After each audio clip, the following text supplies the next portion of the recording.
Hello, my friends on YouTube. Today is Sunday, the 23rd of October 2022.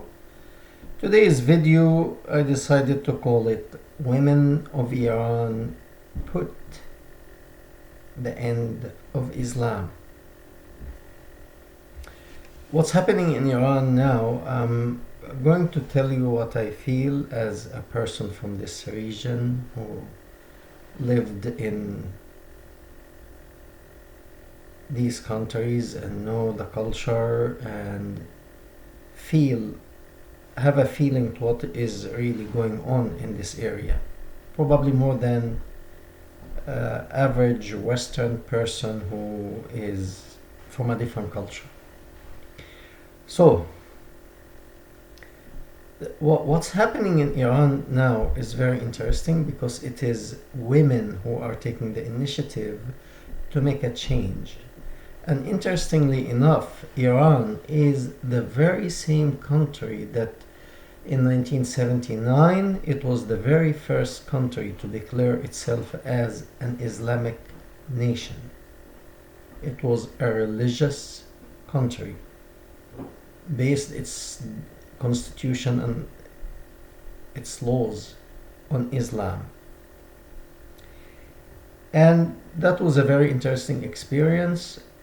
And since they have done that, even though Iran is a Muslim Shiite, primarily Muslim Shiite, whereas Saudi Arabia, Egypt, and many other influential countries, Islamic in terms of Islam, Muslim nations,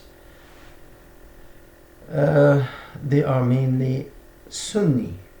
However, the inspiration came to these people, to these countries, even though they are Sunni, and the Sunni Muslim, they hate the guts of Sunni Shiite, and vice versa. But there was an inspiration right there when the Sunni Muslims found out that it is possible to establish an Islamic nation. It is possible, and we should work towards that.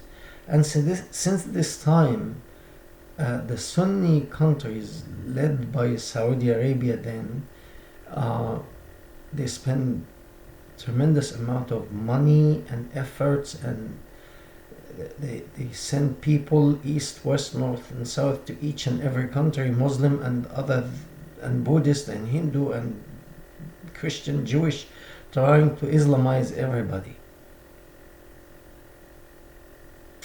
And at the end, they found out.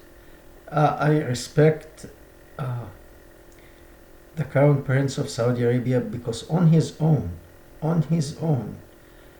he decided to veer away from this.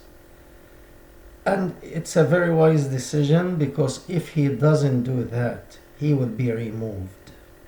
And when we look at Iran today, they are really the system, the mullahs, the people on top, the people who are leading the countries, the Islamic leaders are really fighting for survival right now.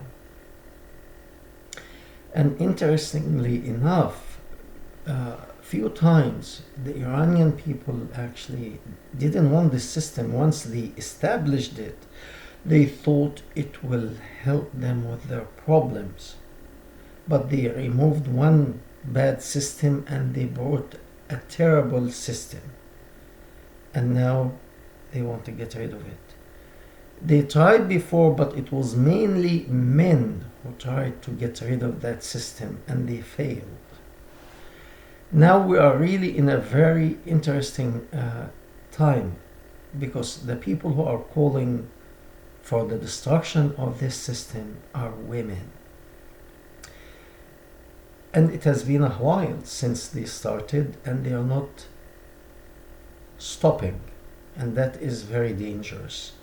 When you know the situation in Iran, also it was the same in Iraq, and many of the dictatorship countries, they do the same thing, which is the top leader. We have seen recently Xi Jinping of China was sitting next to him in public the former president, who is almost 80 years old, and in public people take him, force him to leave. And the reason here, he is an opposition, and dictators don't want opposition. They want that one system, and they can call it democratic, they can call it free, they can call it North Korea, for example, is called democratic North Korea, democratic, and no one can open his mouth with anything against what Kim Jong-un says. So all these dictatorship, all these dictators and dictatorship countries, they normally try to get rid of their opposition. And I remember also Saddam Hussein, when he took over Iraq, in public he did like what Xi Jinping did in public to his the former president. He was arrested. No, Saddam Hussein, he took the people whom he think they are not loyal enough, not 100% loyal to him, in a meeting, and these people were shot dead because there is a chance that they will oppose him. So the system in Iran and Iraq and all these dictatorship countries, they get rid of the opposition. So after that, Saddam Hussein, he had what was called the National Guard. These are different from the Iraqi military, and the same thing in Iran. They have the National Guard. This is a different faction of Iranian who are willing to die for the system. They are those who are totally programmed in the Islamic path, that we are supposed to be apply Islam 100% as it is in the book. That means we kill the infidel, we fight the infidel, we get rid of this, we kill. That is hardcore. So these are the National Guard in Iran. And what happened? These and the police forces, they are connected to the president, now Khamenei.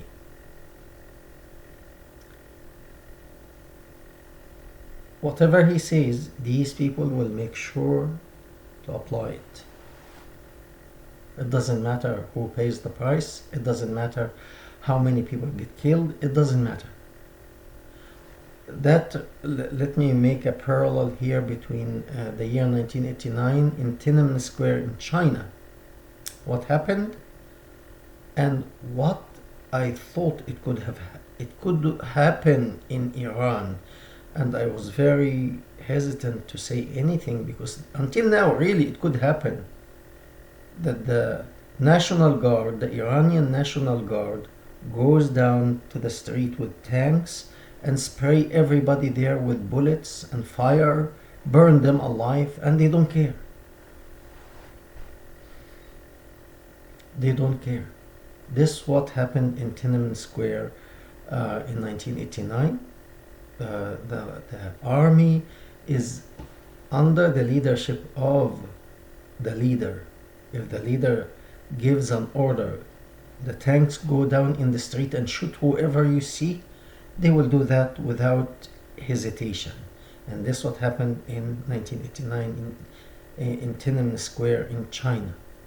And some people say 10,000 people were killed or more. So nobody knows, because especially back then China was a very closed country. Nobody knows, but it's in the thousands.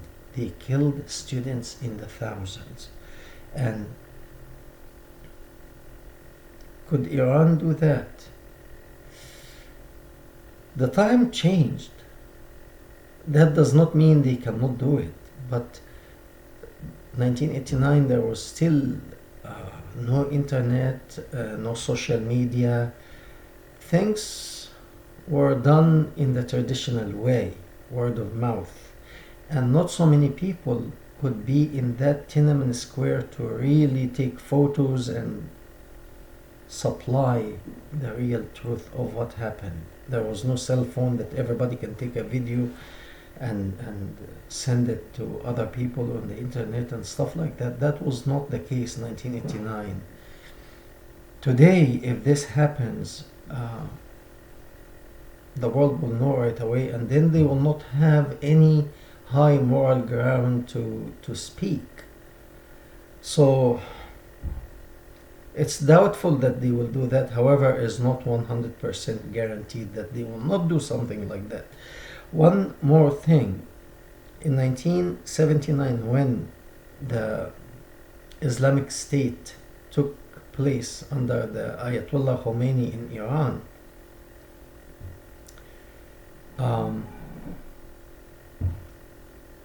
they made an Islamic State. And the Islamic State, according to the teaching of Islam, women are deficient in mind and heart. Women are by nature are bent. Bent, it means twisted. Twisted in mind and heart, twisted physically and mentally. And who is standing now against that system and against the people who established the system? It's women. And that is a very interesting situation. And I say that because no leader, even if he's a good leader, wants to give up his position without a fight, much less a dictator. So if you take, for example, Kim Jong-un of North Korea or Xi Jinping is getting rid of the opposition because it's a threat. So it doesn't matter. Take him out and then they can find something to stick on him that he betrayed the country, he was selling drugs, he was doing some illegal activity and he ought to be hanged. No opposition. Kim Jong-un killed his uncle. He killed his half-brother and he arrested his uncle and he was executed. A decorated military man. They could pose a threat to them. So here, when you have that puts not just Iran, all Muslim country in a terrible situation, because there will be also a domino effect should Iran, as it was the very first country establishing Islamic system, Islamic country, Islamic law, falls. Would that be a domino effect that the rest of Islamic countries will follow in the footsteps of Iran? Because many of them really are sick and tired of this ideology. However, it is extremely dangerous to speak up. I speak up here because I'm living in the United States. I'm not living in one of these countries anymore. But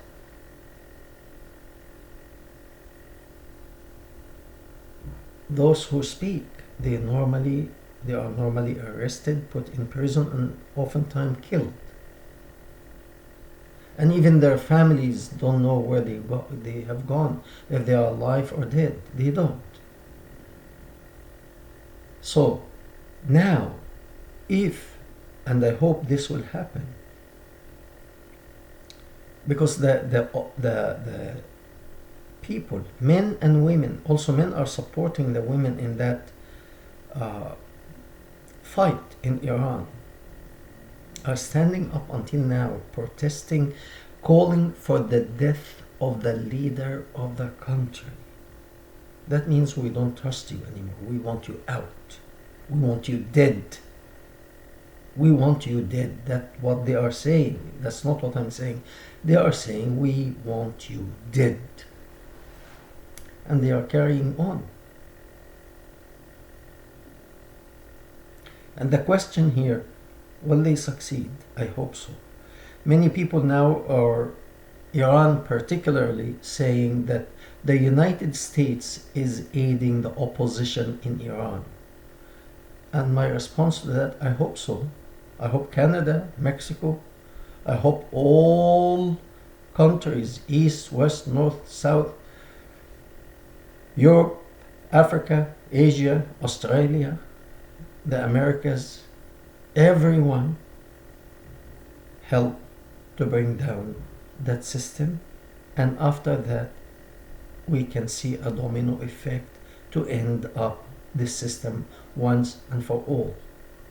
So if this is the case, yes, I hope America will help and the rest of the world will help.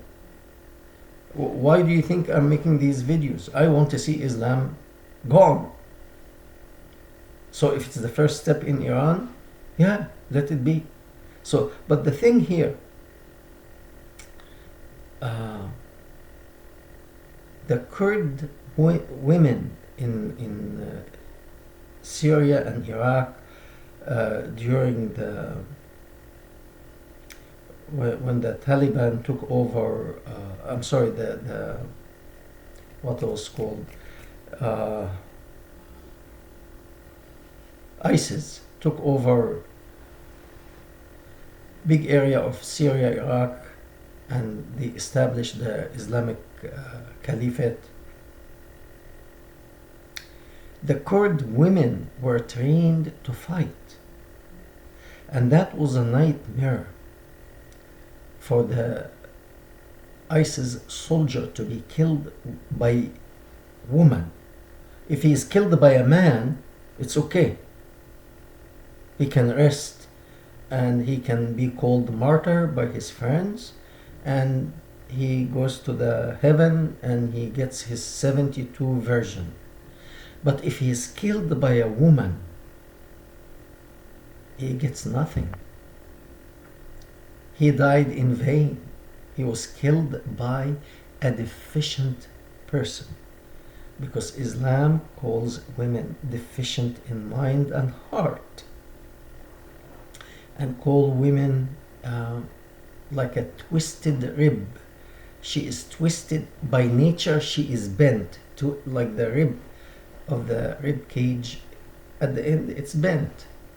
You shouldn't straighten up your rib cage. It's like that for a reason, to protect your lungs. So a woman is by nature was created bent, twisted, no good. By nature she is no good. So don't try to change her. That's she's no good, and she will continue to be no good. And if the Iranian women continue until they get that system down, that will be a hit in the heart of this ideology. Because imagine, fighting, giving a Kurdish woman a rifle and teach her how to hunt the ISIS guys, aim and shoot. It is rather simple. It's not a big thing. Okay? Once you learn it, and you can get as many ISIS people as possible, as long as you're hiding someplace and hunting them. It's not that difficult. But to stand up to the system that took over since 1979 and established itself in the country, that it's the leading, they will not give up. Nor even if a good king or good president, they don't easily give up their authority unless they are really honest and they want the well-being of the country. The last king of Egypt, King Farouk, when he knew that if he continue as the king of Egypt, there will be a lot of bloodshed. He actually left Egypt. He gave it up. But not so many people will do that. Dictators will hold on even if there's a bloodshed. And now, what makes it so dangerous, it is women who are calling for their death. And if you lose to a person who is deficient in mind and heart, if you lose to a twisted person, that means you are not even on the level to deal with. Assuming if this woman really twisted and you couldn't hold your ground in front of her, it means you are weaker than this twisted woman, that deficient woman.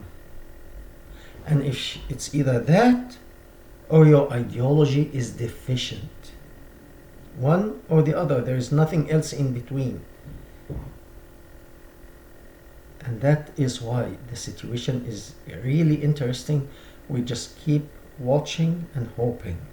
And in my mind, I hope the Iranian women will be the ones who put an end to this ideology. Thank you very much. We hope to hear from you. Please like, share, and subscribe.